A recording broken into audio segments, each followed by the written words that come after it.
I'm meant to be here, like I was born to be here. It's hard to explain, it sounds kind of corny, but I honestly feel like that's what I'm supposed to do. My dad, he used to work in IT, but he retired from that years ago and then started teaching jiu-jitsu full-time. My dad is a former fighter himself. He's always been into martial arts and it's always been around, even on my mum's side. They had fighters, boxers, and even if they weren't fighting professionally, they were all like scrappers and stuff anyway, so it's always been in my life. Tom started to grapple when he was maybe 6 or 7. He'd done all the particular sports, jiu-jitsu, boxing, wrestling. Surrounded by people in the UFC, Tom was molded by his father and coaches to be the best. I couldn't imagine my life without combat sports. It has been in my life for as long as I can remember. When Tom was 14, 15, he'd then already be sparring with someone like Terry Etim, who's in the UFC. The way that me, my dad and Colin looked at it when I was fighting amateur was, we'll just take as many hard fights as we can at amateur to get the most experience we can. Christian Bircher taking on Calvin's Tom Aspinall. I'll be very surprised if we don't see a relatively quick finish from this position. And that choke looks very tight to me, Dave. There's a tap. I really enjoyed the amateur days, actually. I would have had 50 fights if I could. Problem was, with my amateur fights, is I basically just ran out of people to fight. Turning pro. Same as with the amateur thing. Like, I wanted to have as many fights as I possibly could. He dominated everyone. In England, there wasn't a heavyweight like him.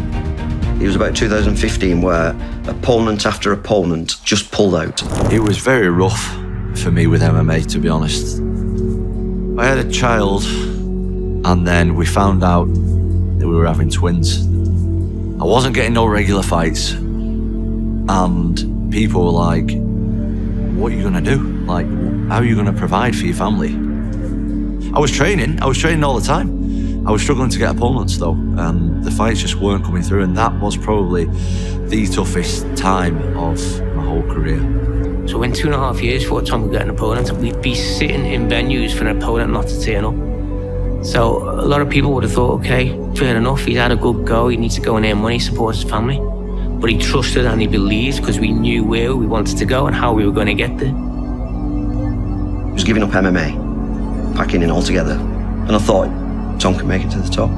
So we went through heartfelt, you've got to do this. Eventually we talked him round and then he came back. Tom thought Cage Warriors would give him better opponents. I was aware that the UFC were looking at me anyway. So that's why I signed with Cage Warriors, because I thought they could give me better opponents who could give me more time in there before going to the UFC. Oh, big shot! And he's out! And it's all over! Oh, my word! Aspinall, though, putting in the work here. Big punches from Tom Aspinall. This is going to be it. The referee takes a close look, and it's all over. The same thing happened in Cage Warriors. It's just really hard finding people of that quality to fight with. Cage Warriors were really struggling to get me opponents, and they told me that. And I thought, if Cage Warriors release me, I'm back to square one. So it's either I go to the UFC now, or I'm back to where I was like 2 years ago. So obviously we went for the UFC, and obviously it was the right move, so I'm happy with it. England's got a rising contender in the heavyweight division.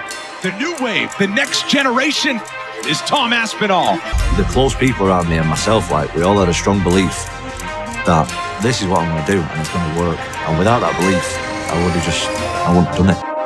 There is Tom Aspinall making his UFC debut. Round number 1. There's a knockout for Tom Aspinall in his debut. I'm glad he's doing what he's doing. I wanted kids to do something that they like doing. That's the only important thing as a father. I'm glad he's an athlete. He wants to be an athlete. Nice clinch here. Beautiful. Yeah, this was a very smart move for Tom to take him down. There he is. Double quick again. He goes 2-0 with the UFC. I always expected to one day like be in the UFC, and I expect one day to be UFC heavyweight champion as well. It's not like blindsiding me kind of thing. It's what I always like envisioned and made. So it was a good year. Like I said, things started going well.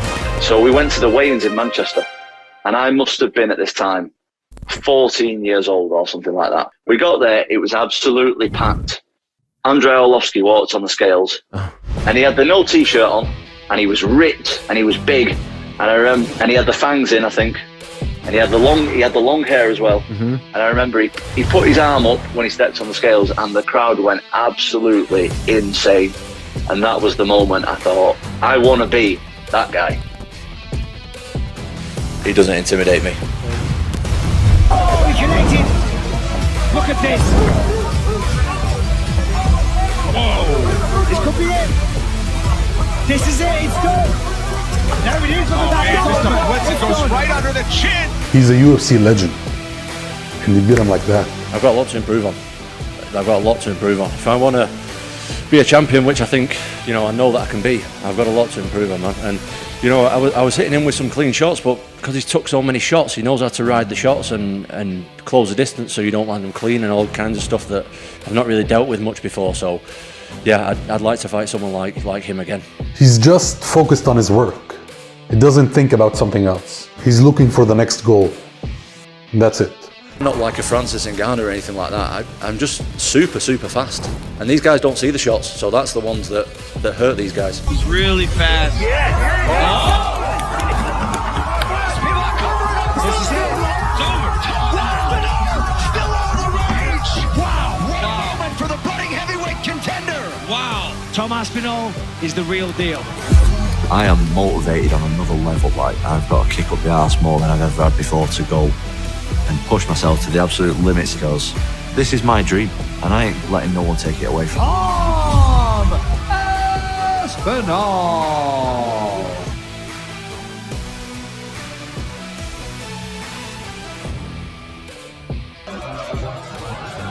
And straight looking for a lockdown on the right leg of Aspinall. There's another elbow. Aspinall giving him a shelling at the moment. And he's got a leg now as well. Side here. Can't back out of it. Let it go. Knee to the midsection. There's the elbow. Nice job by Volkov though. Agree with it.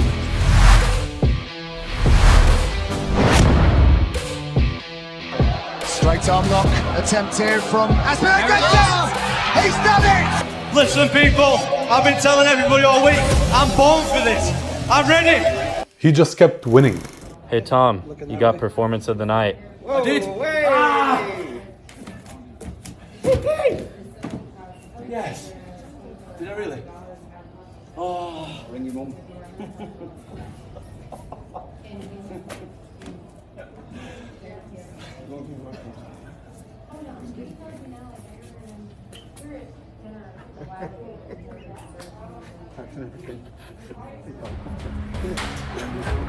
At the O2 Arena, feels good, right?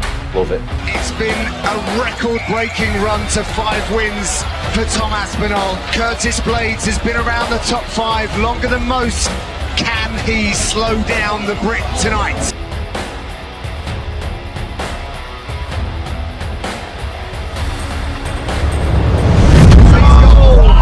His knee's gone.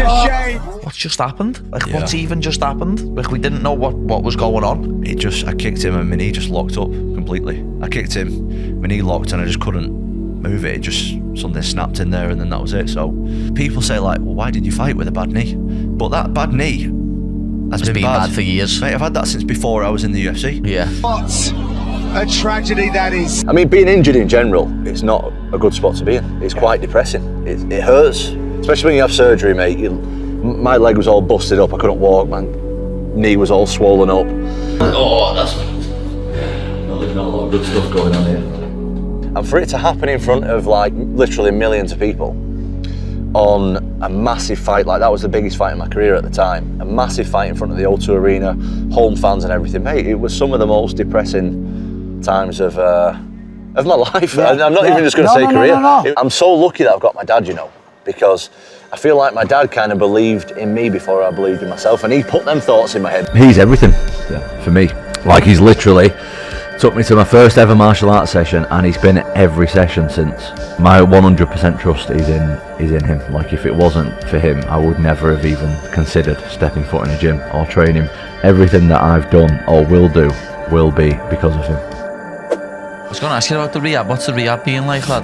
Good, really good. Yeah. Mate, I'm smashing the rehab, I'm smashing the everything. Like, my focus has been 100% and getting better. And like I said before, like when I come back, I'm not like before. I was like, it wasn't like I was using it for an excuse, but there's a lot of stuff that I couldn't do, and I was always like, I've got to be careful with it. There's none of that anymore, mate. It's like I'm coming back when I'm ready, and I'm gonna go and win the title now, and that's it. With this time off, I've been able to like reflect on a lot of stuff. I've had like people around me listening to people who I shouldn't be listening to, and people that are wasting my time. If anybody's blocking me from going and winning, then they can't be around me. Yeah. Simple as that, mate. In any way, I'm not just talking about like if people are getting in my head outside of training, if people are trying to drag me here, that they don't have a place in my life at the moment, and they're never gonna until I've won the title. Main event time from London's O2 Arena. The return of Tom Aspinall against that man on a hot streak, Marcin Tybura. The top of the heavyweight picture is electric right now. To get to the top, to take on some big challenges. Fighters look good. At the speed. This is a fairy tale return for Tom Aspinall.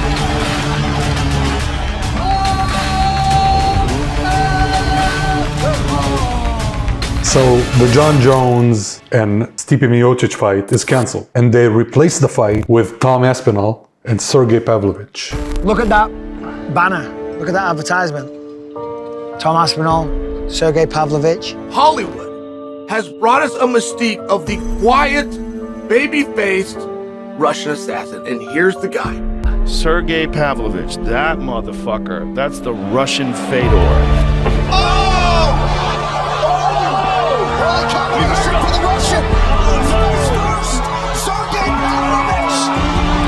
His boxing is fucking tight. Very tight, man. Real power punches, excellent technique. Sergey Pavlovich, 17 up and 1 down. Tom Aspinall was supposed to be man number 7 to get put down and to sleep against his will inside of 5 minutes. Sergey Pavlovich, 6-1 in the UFC as well, so there's a lot of similarities there. You finished all of your opponents in either the first round or the second round. He's finished all of his opponents as well. Yep. How does this fight go down? I'm not going to stand in the middle of the cage and have a shootout with him. Do you know what I mean? I'm not going to have a measuring competition with him. Both literally and figuratively, because he'll probably win both.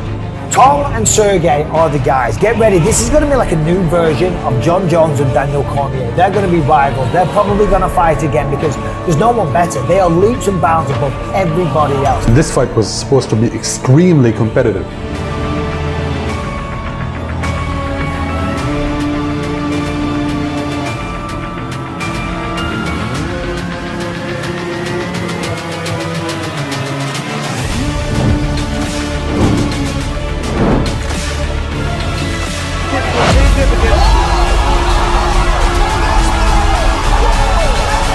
I mean, these guys are supposed to be the best of the best, and he's just going through them. I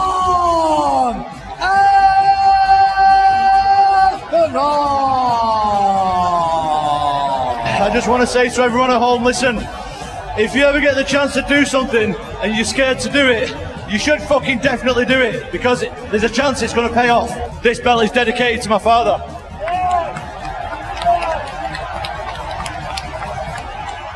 I'm happy for him. You know, it's never been about me. It's always been to try and spend the time with him, to help him and make my life better, because it's the same with my other child. You know, I spend as much time as I can, and this is just a product of what we do every day. Where we have to. We're en route to the Arnold's Festival in Birmingham. I'm hearing that John Jones is going to be there, so... Just saying hello, just saying hello.